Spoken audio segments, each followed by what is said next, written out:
Fala galera, barulho aqui ó na pinça de freio do Peugeot. Normalmente o que acontece aqui ó, a nossa pastilha, esse ferrinho fica mais para dentro, aí o cara coloca a pastilha e não vem aqui e abre esse ferrinho ó, certo?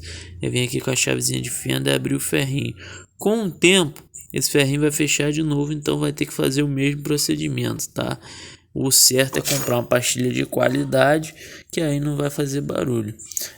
Outra coisa também que ocorre muito de fazer barulho são os pinos guias, ok? Deixa eu iluminar aqui.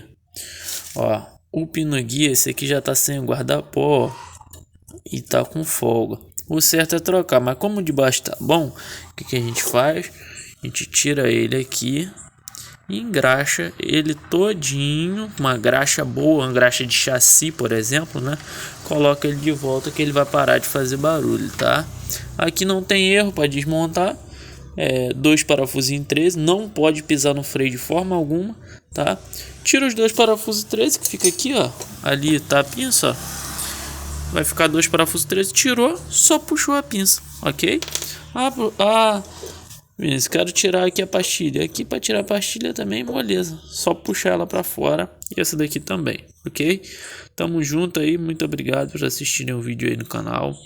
E é isso. Valeu!